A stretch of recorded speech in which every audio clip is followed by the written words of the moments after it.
Welcome to Sairam Sampathrao education. Myself Manikanta. Socio economic అవుట్లుక్లో భాగంగా already మనం ఉమెన్ అండ్ చైల్డ్ డెవలప్మెంట్ వరకు డిస్కస్ చేసుకున్నాం. సో ఈరోజు ప్రత్యేకంగా పంచాయతీరాజ్ అండ్ రూరల్ డెవలప్మెంట్ గురించి, తర్వాత వీడియో అర్బన్ డెవలప్మెంట్ గురించి డిస్కస్ చేసుకుందాం. సో మెయిన్గా వీడియోకి వెళ్ళే ముందు ఇంతవరకు ఎవరైనా ఛానల్ని సబ్స్క్రైబ్ చేసుకోకపోతే సబ్స్క్రైబ్ చేసుకోండి. మీ వాల్యుబుల్ సజెషన్స్ ఏమైనా మాకు తెలియజేయాలంటే కామెంట్స్ రూపంలో తెలియజేయండి. మా కంటెంట్ కనుక మీకు నచ్చినట్టయితే లైక్ చేసి షేర్ చేయండి. సో పంచాయతీరాజ్ అండ్ రూరల్ డెవలప్మెంట్కి సంబంధించినటువంటి అంశాలను మనం పరిశీలిద్దాం. So rural water supply initiatives కావచ్చు. సో మోస్ట్లీ దీన్ని మనం ఏ విధంగా చదువుకోవాలంటే మేజర్గా స్కీమ్స్ రిలేటెడ్గానే చదువుకోవాల్సిన అవసరం ఉంటుంది. ఫర్ ఎగ్జాంపుల్ ఎంజీ నరేగా గురించి, మహాత్మా గాంధీ జాతీయ గ్రామీణ ఉపాధి హామీ పథకం గురించి కావచ్చు, రైట్. అదేవిధంగా వన మహోత్సవం గురించి కావచ్చు. అదేవిధంగా రూరల్ వాటర్ సప్లై స్కీమ్ గురించి. సో ఏ విధంగా రూరల్ వాటర్ సప్లై స్కీమ్ అనేది జరుగుతుంది, ఏ డిస్ట్రిక్ట్స్కి ఏ ప్రాంతాలకి దీన్ని అందించడం జరుగుతుంది. ఇది మాత్రమే కాకుండా రర్బన్ విలేజ్ ప్రోగ్రామ్ గురించి, సో రర్బన్ మిషన్ గురించి.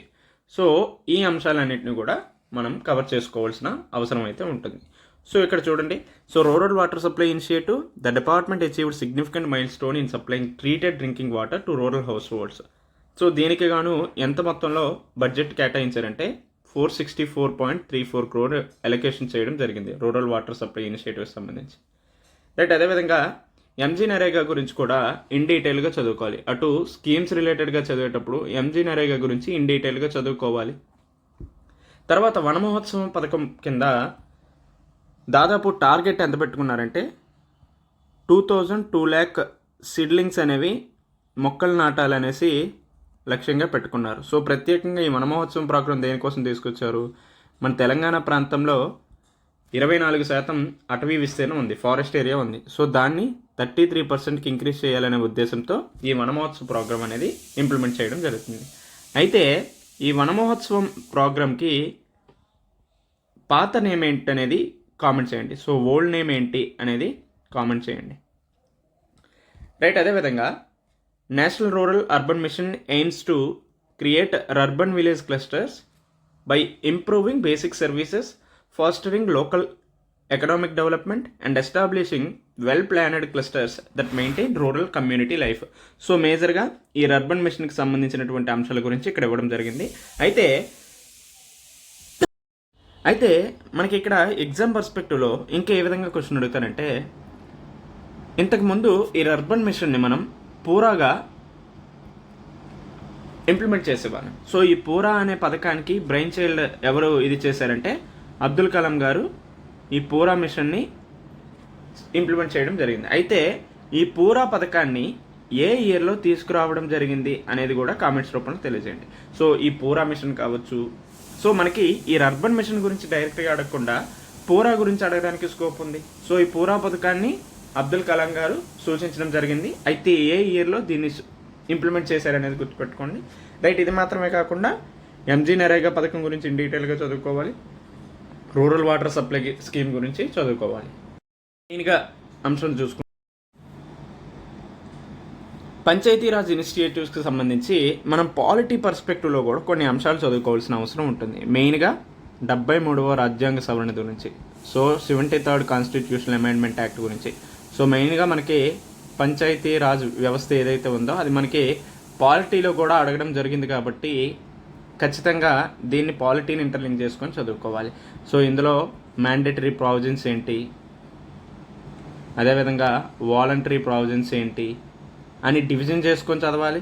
ఇది మాత్రమే కాకుండా మన ఇండియాలో పంచాయతీరాజ్ అనేది ఏ విధంగా ఎవాల్యుయేషన్ అవుతూ వచ్చింది అంటే పరిణామ క్రమం ఏ విధంగా చెందుతూ వచ్చింది అనే అంశం గురించి చదువుకోవాలి.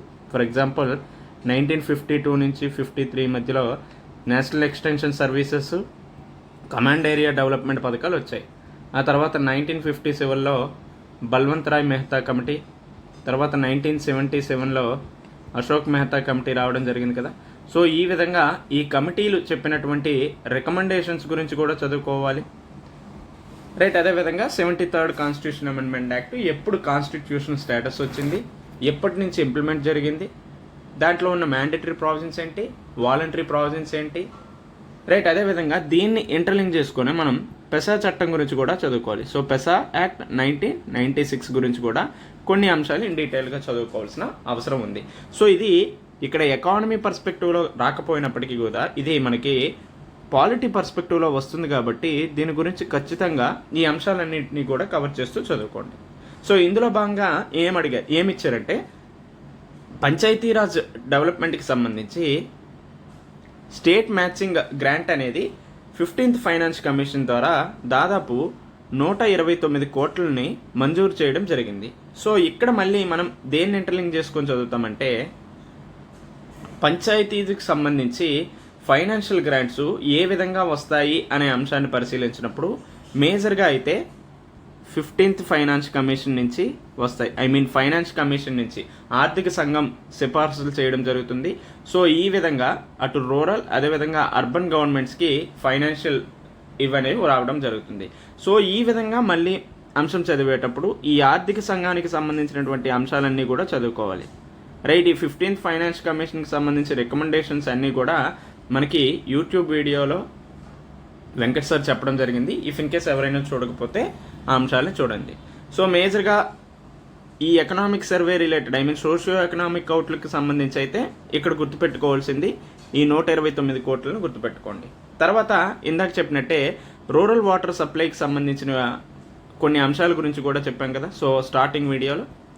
సో ఈ రూరల్ వాటర్ సప్లైకి సంబంధించి నీటి సదుపాయాలను అందించాలనే ఉద్దేశంతో రూరల్ వాటర్ సప్లై స్కీమ్ అనేది కూడా ఇంప్లిమెంట్ చేయడం జరుగుతుంది.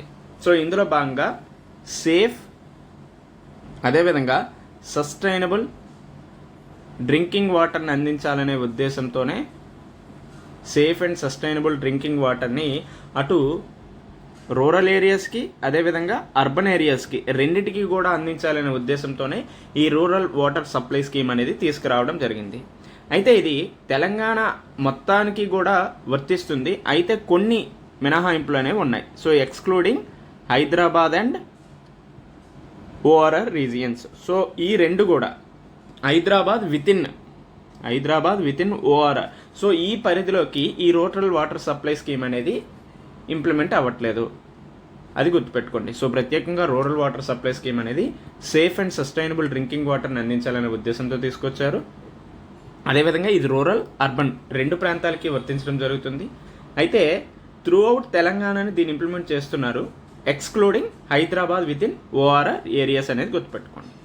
సో ఈ మిషన్లో భాగంగానే వాటర్ సప్లై అటు అర్బన్ లోకల్ బాడీస్కి ప్రతిరోజు 135 లీటర్ల పెర్ క్యాపిటా దీన్ని అందించడం జరుగుతుంది. సో ఎవరికి అర్బన్ లోకల్ బాడీస్లో మున్సిపాలిటీస్కి అదేవిధంగా నగర పంచాయత్స్కి 135 ఎల్పిసిడీలను అందించడం జరుగుతుంది అనేది గుర్తుపెట్టుకోండి. సో ఇది ఇంపార్టెంట్. సో అర్బన్ లోకల్ బాడీస్లో అటు మున్సిపాలిటీస్కి నగర పంచాయత్స్కి ఎంత మొత్తంలో నీటిని అందించడం జరుగుతుందంటే 135 ఎల్పిసిడీని అందిస్తున్నారు. మున్సిపల్ కార్పొరేషన్స్కి అయితే 150 ఎల్పిసిడీలను అందిస్తున్నారు. రైట్. మున్సిపల్ కార్పొరేషన్స్కి అయితే 150 ఎల్పిసిడి, అదేవిధంగా మున్సిపాలిటీస్ అండ్ నగర పంచాయత్స్కి అయితే ఎంత అందిస్తున్నారంటే 135 ఎల్పిసిడి. సో ఇది ఏ స్కీమ్ పథకం ద్వారా? రూరల్ వాటర్ సప్లై స్కీమ్ పథకం ద్వారా. సో ఈ డేటాని ఖచ్చితంగా గుర్తుపెట్టుకోండి. ఎట్ ది సేమ్ టైం ఇది చదివేటప్పుడు కూడా 74th కాన్స్టిట్యూషనల్ అమెండ్మెంట్ యాక్ట్ను కూడా ఇంటర్లింక్ చేసుకొని చదువుకోండి. సో ఇది మనకి ఎకనామిక్ అవుట్లుక్లో ఇచ్చాడు అంటే ఖచ్చితంగా పాలిటీ పరంగా అటు ఎకానమీ పరంగా కూడా అడగడానికి ఎక్కువగా స్కోప్ ఉంటుంది కాబట్టి వీటిని వాటితో ఇంటర్లింక్ చేసుకొని చదవండి. రైట్. తర్వాత తెలంగాణకు సంబంధించి మేజర్గా ఏ విధంగా రోడ్ల నిర్మాణం జరుగుతుంది అనేది గుర్తుపెట్టుకోండి. సో మెయిన్గా టోటల్ రోడ్ మైలేజ్ అనేది పిఆర్ రోడ్స్ ప్రకారం ఎంత ఉంది అంటే 68,200 కిలోమీటర్లు తెలంగాణలో ఉండడం జరిగింది అనేది గుర్తుపెట్టుకోండి. So total road mileage of PR roads in Telangana ఎంత అంటే 68,200 కిలోమీటర్లు. ఓకే. తర్వాత తెలంగాణలో ప్రత్యేకంగా రూరల్ డెవలప్మెంట్ గ్రామీణ అభివృద్ధి పరమైనటువంటి అంశాలను చూస్తే ఎంజీ నరేగా పథకం ద్వారా అదేవిధంగా Pradhan Mantri Krishi Sinchayee Yojana, employment generation marketing mission, ఈ 3 మిషన్స్ ద్వారా ప్రత్యేకంగా తెలంగాణలో రూరల్ డెవలప్మెంట్ని పెంపొందించడం జరుగుతుంది. అంటే గ్రామీణ అభివృద్ధి కోసం మహాత్మా గాంధీ జాతీయ గ్రామీణ ఉపాధి హామీ పథకం, ప్రధానమంత్రి కృషి సించాయి యోజన, అదేవిధంగా ఎంప్లాయ్మెంట్ జనరేషన్ అండ్ మార్కెటింగ్ మిషన్ని అందించడం జరుగుతుంది, అమల్లో ఉండటం జరుగుతుంది. సో మెయిన్గా ఇది దేనికోసం, రూరల్ డెవలప్మెంట్లో పావర్టీని తగ్గించడానికి, పేదరికాన్ని తగ్గించడానికి, ఇది మాత్రమే కాకుండా ఎంప్లాయ్మెంట్ని క్రియేట్ చేయడానికి, అదేవిధంగా డీగ్రేడెడ్ ల్యాండ్స్ ఏవైతే ఉన్నాయో వాటి యొక్క ప్రొడక్టివిటీని కూడా ఇంక్రీజ్ చేయడానికి. సో ప్రత్యేకంగా ప్రధానమంత్రి కృషి సించాయి యోజన ద్వారా ఈ డీగ్రేడెడ్ ల్యాండ్స్ ఏవైతే ఉన్నాయో అక్కడ ప్రొడక్టివిటీ, ఉత్పాదకతను పెంచడానికి, వీటన్నిటి వల్ల కూడా రూరల్లో లైవ్లీహుడ్ని ప్రమోట్ చేయడానికి ఈ పథకాలని ఇంప్లిమెంట్ చేస్తున్నారు. సో ఈ ఎంజీ నరేగా పథకం, Pradhan Mantri Krishi Sinchayee Yojana, employment guarantee, employment generation, marketing mission గురించి చదువుకోండి. రైట్. ఆ తర్వాత చూసుకుంటే మహాత్మా గాంధీ జాతీయ గ్రామీణ ఉపాధి హామీ పథకం గురించి ఒకసారి చూద్దాం. So Mahatma Gandhi national rural employment guarantee scheme. So ఇది మనకి ఎగ్జామ్ పర్స్పెక్టివ్లో ఎలా అడగడానికి స్కోప్ ఉంటుందంటే, ఈ స్కీమ్ని ఏ ఇయర్లో తీసుకురావడం జరిగింది అనేది అడుగుతారు. సో ఏ ఇయర్లో తీసుకొచ్చారనేది మీరు కామెంట్స్ రూపంలో తెలియజేయండి. ఇది మాత్రమే కాకుండా ఈ స్కీమ్లో ఉన్నటువంటి ఇంపార్టెంట్ ఫీచర్స్ గురించి కూడా అడుగుతారు కాబట్టి ఆ అంశాన్ని గురించి కూడా చదువుకోండి. రైట్. సో మెయిన్గా MG NREGA AIIMS to provide at least 100 days. So ప్రత్యేకంగా 100 రోజుల పని దినాలను అందించాలనే ఉద్దేశంతో ఈ ఎంజీ నరేగా పథకాన్ని తీసుకొచ్చారు. ఇది మెయిన్గా అన్స్కిల్డ్, సో ఇక్కడ గుర్తుపెట్టుకోండి, అన్స్కిల్డ్ అండ్ మాన్యువల్ వర్క్. మనకి ఇక్కడ 100 days అని ఎగ్జామ్లో ఇవ్వచ్చు ఆప్షన్స్లో, కానీ అక్కడ అన్స్కిల్డ్ ఇచ్చాడా లేకపోతే స్కిల్డ్ ఇచ్చాడా అనేది గుర్తుపెట్టుకోండి. సో ఈ విధంగా 100 రోజుల పని దినాన్ని అన్స్కిల్డ్ మాన్యువల్ వర్క్గా అందించడం జరుగుతుంది. సో దీని ద్వారా ప్రొడక్టివ్ అసెట్స్ని క్రియేట్ చేయొచ్చు, లైవ్లీహుడ్ని స్ట్రెంథన్ చేయొచ్చు, సోషల్ ఇంక్లూజన్ ఎన్ష్యూర్ చేయొచ్చు, పంచాయతీరాజ్ ఇన్స్టిట్యూషన్స్ను కూడా ఎంపవర్ చేయొచ్చు అనేసి ఎంజీ నరేగా పథకం ద్వారా మనకు అర్థమవుతుంది. సో వీలైతే ఈ ఎంజీ నరేగా పథకానికి సంబంధించి అన్ని అంశాల గురించి కూడా డిస్కస్ చేసుకోండి. ఫర్ ఎగ్జాంపుల్ ఏ ఇయర్లో ఇంప్లిమెంట్ చేశారని, ఫీచర్స్ లైక్ 100 days పని దినాలు అన్నాం కదా, అన్స్కిల్డ్ మాన్యువల్ వర్కర్స్ అని, ఇఫ్ ఇన్ కేసు దీంట్లోనే మనకి అన్ఎంప్లాయ్మెంట్ అలవెన్సెస్ అనేవి కూడా అందిస్తున్నారు. సో ఏ విధంగా అన్ఎంప్లాయ్మెంట్ అలవెన్సెస్ అనేవి అందిస్తున్నారు, మహిళలకు సంబంధించినటువంటి అంశాలు, రైట్, ఈ విధమైనటువంటి అన్ని అంశాల గురించి కూడా చదువుకోండి. తర్వాత చూసుకుంటే year wise achievements MG NREGA పథకం ద్వారా ఏ విధంగా ఉన్నాయి అనేసి ఇక్కడ ఇవ్వడం జరిగింది. సో ప్రత్యేకంగా ఇక్కడ ఇయర్ వైజ్ అచీవ్మెంట్స్ చూస్తే నెంబర్ ఆఫ్ కార్డ్స్ ఇష్యూడ్ 2023-24లో ఎంత ఇష్యూ చేశారు అనేది ఒకసారి చూస్తే 1,06,481 కార్డులని ఇష్యూ చేయడం జరిగింది. So number of individuals in job cards ఎంతమంది ఉన్నారంటే 2,68,109గా ఉండడం జరిగింది. సో ఇందులో మేజర్గా ఎక్స్పెండిచర్ గురించి గుర్తుపెట్టుకోండి. సో 2023-24లో ఎంజీ నరేగా కింద ఎంతవరకు వ్యయాన్ని ఖర్చు చేశారు, ఎక్స్పెండిచర్ అంటే 4,075.7 crore అందించడం జరిగింది అనేది గుర్తుపెట్టుకోండి. సో ఎంజీ నరేగా కింద ప్రజెంట్ 23 and 24 ఇయర్లో ఎంత ఎక్స్పెండిచర్ను ఖర్చు చేశారంటే 4,075.7 crore అందించడం జరిగింది. సో దీని ద్వారానే చాలా వరకు రూరల్ డెవలప్మెంట్లో ఇన్ఫ్రాస్ట్రక్చర్ని డెవలప్ చేయడం జరుగుతుంది. అటు అంగన్వాడీ సెంటర్స్ అవ్వచ్చు, స్కూల్లో టాయిలెట్స్ కావచ్చు. సో ఈ విధమైనటువంటి అన్ని అంశాలు కూడా మనకి ఎంజీ నరేగా పథకం ద్వారానే ఇంప్లిమెంట్ చేయడం జరుగుతుంది. కావున ఇది అత్యంత ఇంపార్టెంట్ అంశం కాబట్టి దీని గురించి ఖచ్చితంగా చదువుకోండి. If in case MG NREGA scheme గురించి కావాలంటే కింద కామెంట్స్లో తెలియజేయండి, వీలైతే ట్రై చేస్తా చేయడానికి. తర్వాత ఎంజీ నరేగా పర్ఫార్మెన్స్ పరంగా ఒక్కొక్క డిస్ట్రిక్ట్స్లో ఏ విధంగా ఉంది అనేది కూడా ఇక్కడ ఇవ్వడం జరిగింది. సో ఏ డిస్ట్రిక్ట్స్లో ఏ విధంగా ఉంది, మేజర్గా అచీవ్మెంట్స్ పరంగా ర్యాంక్స్ ఏ విధంగా ఉన్నాయి అనే అంశాన్ని ఇక్కడ చూద్దాం. సో అచీవ్మెంట్స్ పరంగా ఎక్కువగా అచీవ్ చేసిన డిస్ట్రిక్ట్ ఏదంటే యాదాద్రి భువనగిరి డిస్ట్రిక్ట్, ఆ తర్వాత కరీంనగర్ డిస్ట్రిక్ట్, ఆ తర్వాత సిద్దిపేట. సో మనకి ఎగ్జామ్లో ఈ క్రొనాలజీ అనేది గుర్తుపెట్టుకోవడానికి ప్రయత్నించండి. మనకి ఎగ్జామ్లో ఎలా అడుగుతారు, ఎంజీ నరేగా అచీవ్ చేసినటువంటి డిస్ట్రిక్ట్స్లో మొదటి 3 స్థానాల్లో ఉన్నటువంటి జిల్లాలు ఏవి అని అడగొచ్చు. అప్పుడు యాదాద్రి భువనగిరి, కరీంనగర్, సిద్దిపేట అనేది గుర్తుపెట్టుకోండి. రైట్. అనుకుంటే ఇందాక చెప్పినట్టే రర్బన్ మిషన్ గురించి Shyam Prasad Mukherjee rurban machine. So మనకి ఎగ్జామ్లో ఎలా అడుగుతారు, శ్యామ్ ప్రసాద్ ముఖర్జీ రర్బన్ మిషన్కి ఓల్డ్ నేమ్ ఏంటి అనేది అడగడానికి స్కోప్ ఉంది. సో దీని ఓల్డ్ నేమ్ ఏంటి అనేది కామెంట్స్ రూపంలో తెలియజేయండి. రైట్, ఇది ప్రత్యేకంగా to develop rurban village clusters by enhancing basic services, local economic development and creating well planned clusters that preserve rural community life. So ప్రత్యేకంగా దీని ద్వారా రూరల్ విలేజ్ క్లస్టర్స్ని ఇది చేయడం జరుగుతుంది. ఇందులో భాగంగా అక్కడ బేసిక్ సర్వీసెస్ని అందిస్తారు, లోకల్ ఎకనామిక్ డెవలప్మెంట్ని, అదేవిధంగా వెల్ ప్లాన్డ్ క్లస్టర్స్ని క్రియేట్ చేయడం జరుగుతుంది ఈ రర్బన్ మిషన్ ద్వారా. సో ఇది గుర్తుపెట్టుకోండి ఈ శ్యామ్ ప్రసాద్ ముఖర్జీ రర్బన్ మిషన్ గురించి. తర్వాత చూసుకుంటే ప్రధానమంత్రి Krishi Sinchayee Yojana. So Pradhan Mantri Krishi Sinchayee Yojana it is an watershed component scheme. So ఇందులో ఉన్నటువంటి ముఖ్యమైనటువంటి అంశాలను కూడా పరిశీలిద్దాం. So it mainly focuses in restoring ecological balances. So ప్రత్యేకంగా ఎకలాజికల్ బ్యాలెన్స్ మీద శ్రద్ధ పెట్టడం జరిగింది. సో ఎకలాజికల్ బ్యాలెన్స్ ఏదైతే ఉందో దాన్ని రీస్టోర్ చేయాలని, అదేవిధంగా అగ్రికల్చరల్ ప్రొడక్టివిటీని ఇంక్రీజ్ చేయాలని, వ్యవసాయ ఉత్పాదకతను పెంచాలని, ఇది మాత్రమే కాకుండా లైవ్లీహుడ్ సెక్యూరిటీ ఏదైతే ఉందో దాన్ని కూడా ప్రొవైడ్ చేయాలనేసి ఈ ప్రధానమంత్రి కృషి సించాయి యోజనని తీసుకురావడం జరిగింది. సో మేజర్గా ఈ అంశాలను గుర్తుపెట్టుకోండి. రైట్, తర్వాత చూసుకుంటే ఎంప్లాయ్మెంట్ జనరేషన్ మార్కెటింగ్ మిషన్ గురించి మనకి ఇక్కడ ఇవ్వడం జరిగింది. So employment marketing generation mission గురించి ఇక్కడ మనం చదువుకుంటాం.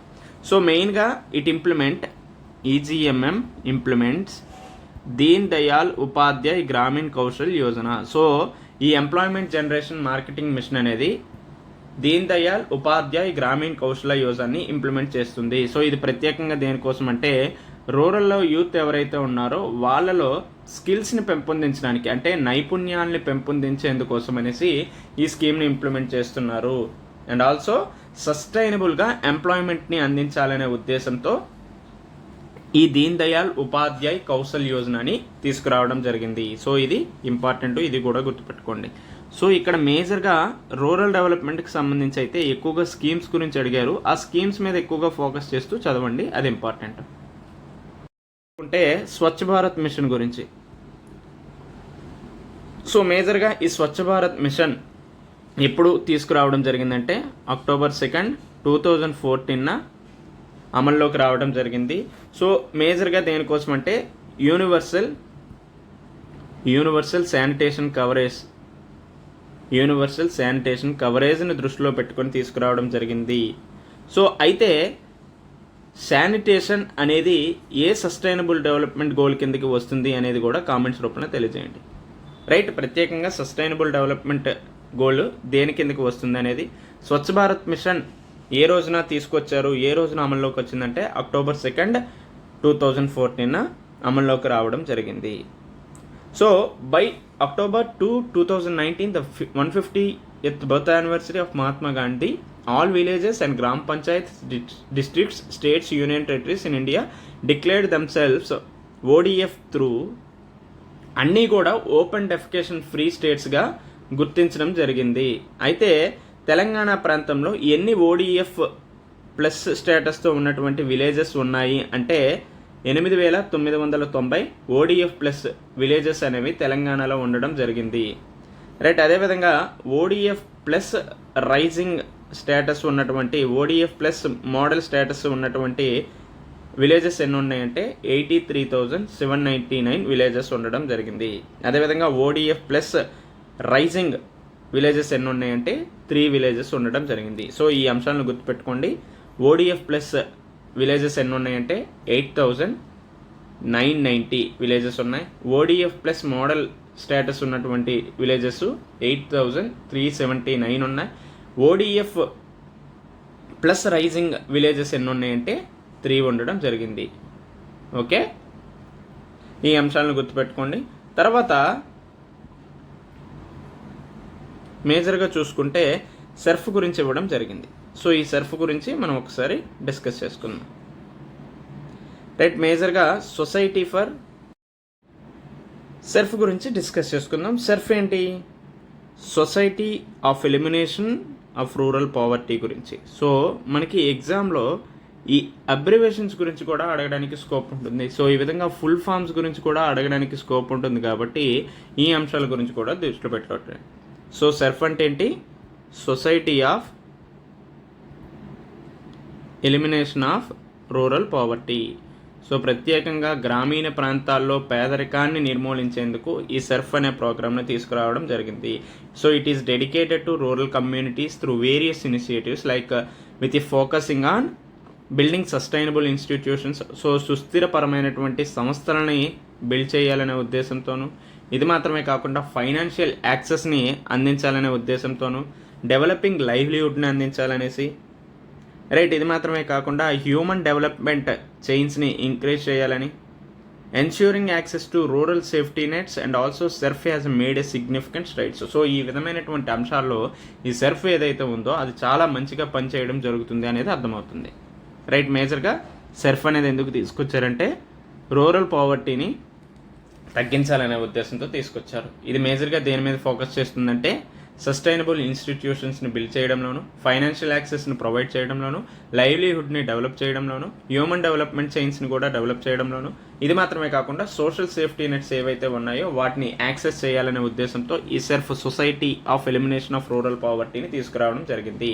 సో ఇది మాత్రమే కాకుండా రూరల్ డెవలప్మెంట్లో పేదరికాన్ని తగ్గించే ఉద్దేశంతో మహిళా శక్తి అనే ప్రోగ్రామ్ను కూడా తీసుకొచ్చారు. So Mahila Shakti programme already దీని గురించి మనం women and child development related చదివినప్పుడు ఆల్రెడీ డిస్కస్ చేసుకున్నాం. మేజర్గా ఏంటి మహిళా శక్తి ప్రోగ్రామ్? ఎస్ఎస్జీస్ ఎవరైతే ఉన్నారో వాళ్ళని ఎంపవర్ చేయాలనే ఉద్దేశంతో ఈ మహిళా శక్తి ప్రోగ్రామ్ తీసుకొచ్చారు. రైట్, అదేవిధంగా చేయూత పెన్షన్స్ గురించి కూడా మనం డిస్కస్ చేసుకున్నాం. మేజర్గా పెన్షన్ సౌకర్యాలు అందించే ఉద్దేశంతో ఈ చేయూత. అయితే ఈ చేయూత పెన్షన్ స్కీమ్లో ఎవరెవరు లబ్ధిదారులుగా ఉన్నారు అనేది అయితే గుర్తుపెట్టుకోవాల్సిన అవసరం ఉంది. ఎవరెవరు లబ్ధిదారులుగా ఉన్నారు?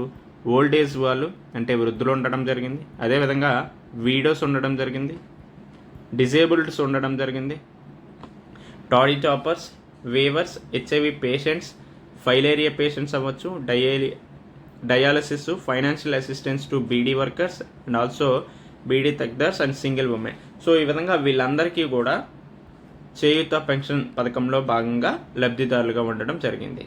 అయితే ఎగ్జామ్లో మనకి ఎలా అడగడానికి స్కోప్ ఉంటుందంటే ఈ క్రింది వాటిలో చేయూత పెన్షన్ స్కీమ్ కిందకి ఎవరెవరు వస్తారు అనేసి అడగొచ్చు. అంటే ఆప్షన్ ఎలిమినేషన్ ద్వారా మనం ఇది చేయాల్సిన అవసరం ఉంటుంది. అంటే ఒక 4-5 ఇచ్చేసి మళ్ళీ కిందన విచ్ వన్ ఈస్ కరెక్ట్ అనేసి మళ్ళీ 1 2 3 2 3 4 ఇలా అడగడానికి స్కోప్ ఉంటుంది. కాబట్టి వీళ్ళందరి గురించి కూడా గుర్తుపెట్టుకోండి. ఇది మాత్రమే కాకుండా ప్రత్యేకంగా ఎవరెవరికి ఎంత మొత్తంలో పెన్షన్ సౌకర్యాలు అందిస్తారు అనేది కూడా గుర్తుపెట్టుకోండి. సో ప్రత్యేకంగా చెప్పాలంటే డిజేబుల్డ్కి ఎంత అందిస్తారు? డిజేబుల్డ్కి 6,000, అంటే దివ్యాంగులకు 6,000, మిగతా అందరికీ కూడా 4,000 పెన్షన్ సౌకర్యాలను అందిస్తున్నారనేసి మనందరికీ తెలుసు కదా. సో ఈ అంశాలని గుర్తుపెట్టుకోవాల్సిన అవసరం అయితే ఉంటుంది. తర్వాత తెలంగాణలోనే రూరల్ డెవలప్మెంట్కి సంబంధించి కొన్ని సంస్థలు అనేవి ఉన్నాయి. ఆ సంస్థలు ఏంటి అనే అంశాన్ని కూడా ఇప్పుడు పరిశీలిద్దాం. సో మేజర్గా రూరల్ డెవలప్మెంట్కి సంబంధించినటువంటి ఆర్గనైజేషన్స్ ఏమున్నాయి? ఒకటి Telangana institute of rural development. So same like national institute of rural development ఎలానో తెలంగాణలో కూడా గ్రామీణ అభివృద్ధి కోసం ఈ సంస్థను ఏర్పాటు చేయడం జరిగింది. సో అదేంటి? Telangana institute of rural development. So it serves as an apex institution for training and capacity building of Panchayati Raj and rural development functionaries in Telangana. So ప్రత్యేకంగా రూరల్ డెవలప్మెంట్, గ్రామీణ అభివృద్ధి కోసం స్పెషల్గా ట్రైనింగ్ అండ్ కెపాసిటీ బిల్డింగ్ని అందించే ఉద్దేశంతో ఈ సంస్థను ఏర్పాటు చేశారు. ఈ timing to enhance knowledge, upgrade skills and facilitate convergence for sustainable rural prosperity. So రూరల్లో ప్రాస్పరిటీని అందించే ఉద్దేశంతోనే ఈ సంస్థను ఏర్పాటు చేయడం జరిగింది. సో దీనికి ఎస్టిమేటెడ్ బడ్జెట్గా ఎంత కేటాయించారంటే 101.05 crores అందించడం జరిగింది. రైట్, అదేవిధంగా స్వామి రామానంద తీర్థ రూరల్ ఇన్స్టిట్యూట్ అనేది కూడా గుర్తుపెట్టుకోండి. సో ఇది కొంచెం ఇంపార్టెంట్ మనకి ఎగ్జామ్లో అడగడానికి. స్వామి రామానంద తీర్థ రూరల్ ఇన్స్టిట్యూట్ అనేది దేనికోసం సంబంధించిందంటే పంచాయతీరాజ్ అండ్ రూరల్ డెవలప్మెంట్కి సంబంధించి ట్రైనింగ్ ప్రోగ్రామ్ని అందించడం జరుగుతుంది. అదేవిధంగా ఇది ఏ మినిస్ట్రీ అవ్వచ్చు, ఏ డిపార్ట్మెంట్ కిందకు వస్తుందంటే Panchayati Raj and development rural development డిపార్ట్మెంట్కి రావడం జరుగుతుంది. సో మెయిన్గా it offers market friendly vocational skill training programmes to promote wage and self employment among rural youth and women and leveraging the latest technology. So ప్రత్యేకంగా ఇది ఏం చేస్తుందంటే స్కిల్ ట్రైనింగ్ ప్రోగ్రామ్స్ని అందించడం జరుగుతుంది. స్వామి రామానంద తీర్థ రూరల్ ఇన్స్టిట్యూట్ వాళ్ళు స్కిల్ ట్రైనింగ్ ప్రోగ్రామ్ని అందించడం జరుగుతుంది. ఎవరికి? రూరల్లో ఉన్నటువంటి యూత్కి, అదేవిధంగా ఉమెన్కి అందించడం జరుగుతుంది. సో దట్ ఏమవుతుందంటే వాళ్ళు సొంతంగా సెల్ఫ్ ఎంప్లాయ్మెంట్ స్వయం ఉపాధి కోసమైనా పనిచేసుకోవచ్చు, లేదంటే వేజెస్ కూడా ఎక్కువగా రావడానికి స్కోప్ ఉంటుంది. ఆ దృష్ట్యా వీళ్ళకి స్కిల్ ట్రైనింగ్ ప్రోగ్రామ్స్ అందించడం జరుగుతుంది. సో ఇవన్నీ కూడా the institute provides various free training programmes aligned with national skill qualification framework covering sectors like IT అవ్వచ్చు, ఫినాన్సు, అపెరల్, రెన్యూబుల్ ఎనర్జీ, ఇటువంటి అన్ని అంశాల్లో కూడా వీళ్ళు ఫ్రీగా ట్రైనింగ్ ప్రోగ్రామ్స్ అనేవి అందించడం జరుగుతుంది. అంటే యాస్పిరేషనల్ డిస్ట్రిక్ట్స్ ప్రోగ్రామ్. సో మనకి ఎగ్జామ్లో యాస్పిరేషనల్ డిస్ట్రిక్ట్స్ ప్రోగ్రామ్ గురించి అడిగితే ఇది ఏ ఇయర్లో ఇంప్లిమెంట్ చేశారు అనేసి 2018లో ఇంప్లిమెంట్ చేశారు. అదేవిధంగా ఎన్ని యాస్పిరేషనల్ డిస్ట్రిక్ట్స్ అనేవి ఉండడం జరిగిందంటే 112 యాస్పిరేషనల్ డిస్ట్రిక్ట్స్ ఉన్నాయి అనేసి అది గుర్తుపెట్టుకోండి. ప్రత్యేకంగా దీన్ని ఎందుకు తీసుకొచ్చారు అనే అంశం గురించి కూడా అడగడానికి స్కోప్ ఉంటుంది. సో ఆ అంశాన్ని గురించి కూడా గుర్తుపెట్టుకోండి. ఎందుకు తీసుకొచ్చారు, యాస్పిరేషనల్ డిస్ట్రిక్ట్స్ ప్రోగ్రామ్ ఎందుకు తీసుకొచ్చారంటే మెయిన్గా ఈ రిమోట్ ఏరియాస్, ఈ డిస్ట్రిక్ట్స్ ఏవైతే ఉన్నాయో అక్కడ హెల్త్ అవ్వచ్చు, nutrition, education, agriculture and water resources, financial inclusion, skill development and basic ఇన్ఫ్రాస్ట్రక్చర్ని ఈ ప్రాంతాల్లో అభివృద్ధి చేసేందుకు గాను ఈ యాస్పిరేషనల్ డిస్ట్రిక్ట్స్ ప్రోగ్రామ్ అనేది 2018 జనవరిలో తీసుకురావడం జరిగింది. సో దాదాపు 112 జిల్లాల్లో ఇది ఇంప్లిమెంట్ అవ్వడం జరుగుతుంది. సో ప్రత్యేకంగా తెలంగాణలో అయితే కొమరంభీం, ఆసిఫాబాద్ డిస్ట్రిక్ట్స్లోను, అదేవిధంగా భద్రాద్రి కొత్తగూడెంలోను, జయశంకర్, భూపాలపల్లి డిస్ట్రిక్ట్స్లో. సో మన తెలంగాణలో అయితే ఎన్ని యాస్పిరేషనల్ డిస్ట్రిక్ట్స్ ఉన్నాయంటే 3 యాస్పిరేషనల్ డిస్ట్రిక్ట్స్ ఉన్నాయి అనేసి గుర్తుపెట్టుకోండి. సో యాస్పిరేషనల్ డిస్ట్రిక్ట్ ప్రోగ్రామ్ కింద తెలంగాణలో ఎన్ని జిల్లాల్ని యాస్పిరేషనల్ డిస్ట్రిక్ట్స్గా గుర్తించడం జరిగిందంటే 3 జిల్లాలుగా, ఆకాంక్షిత జిల్లాలు అని పిలుచుకుంటాం కదా, రైట్. అదేవిధంగా చూసుకుంటే మెయిన్గా ఏ అంశాల మీద ఫోకస్ చేశారంటే health, nutrition, education, agricultural and water resources, financial inclusion, skill development and basic infrastructure మీద ఫోకస్ చేయడం జరిగింది. So the progress is, so దీనికి సంబంధించి ప్రోగ్రెస్ అనేది మానిటర్ చేయడానికి పబ్లిక్ డొమైన్ పోర్టల్ను కూడా ఏర్పాటు చేశారు. ఆ పబ్లిక్ డొమైన్ పోర్టలే ఛాంపియన్స్ ఆఫ్ చేంజ్. సో మనకి ఎగ్జామ్లో ఎలా అడుగుతారు, ఛాంపియన్స్ ఆఫ్ చేంజ్ అనే పోర్టల్ దేనికి సంబంధించిందంటే యాస్పిరేషనల్ డిస్ట్రిక్ట్స్ ప్రోగ్రామ్కి సంబంధించింది అనేది గుర్తుపెట్టుకోండి. తర్వాత చూసుకుంటే యాస్పిరేషనల్ బ్లాక్ ప్రోగ్రామ్ అనేది కూడా ఇచ్చాడు, యాస్పిరేషనల్ బ్లాక్ ప్రోగ్రామ్. సో ఈ యాస్పిరేషనల్ బ్లాక్ ప్రోగ్రామ్ దేనికి తీసుకొచ్చారంటే ఇది 2023లో తీసుకురావడం జరిగింది. సో జనవరి 7, 2023లో తీసుకురావడం జరిగింది. So it aims to improve governance and enhance the quality of life in India's most remote and underdeveloped blocks. So ఏవైతే most remote and underdeveloped blocks ఉన్నాయో వాటిలో ఈ యాస్పిరేషనల్ బ్లాక్స్ ప్రోగ్రామ్ అనే ప్రోగ్రామ్ని implement చేయడం జరిగింది. ఎప్పటి నుంచి ఇంప్లిమెంట్ చేస్తున్నారంటే జనవరి 7, 2023 నుంచి ఇంప్లిమెంట్ చేయడం జరుగుతుంది. సో మేజర్గా హెల్త్ మీద, న్యూట్రిషన్ మీద, education, agriculture, basic infrastructure, social development, drinking water, sanitation, financial inclusion మీద ఫోకస్ చేయడం జరిగింది. అయితే తెలంగాణలో ఎన్ని యాస్పిరేషనల్ బ్లాక్స్ ఉన్నాయి అంటే 10 blocks from various districts have been identified as a aspirational. So including Narnoor and Tiryani. So Narnoor, Komaram Bheem, Asifabad డిస్ట్రిక్ట్స్లో ఉండడం జరిగింది. సో ఈ 2 బ్లాక్స్ని క్యాష్ ప్రైజ్ అనేవి ఇవ్వడం జరిగింది. సో ఎందుకు ఇచ్చారంటే నీతి ఆయోగ్ ఇండెక్స్లో ఇవి వేరియస్ డెల్టా ర్యాంకింగ్స్లో మొదటి 2 స్థానాల్లో ఉండడం జరిగింది, ఈ నార్నూర్ అండ్ తిరియాని అనే 2 బ్లాక్స్ కూడా. సో ఈ 2 బ్లాక్స్ గురించి గుర్తుపెట్టుకోండి.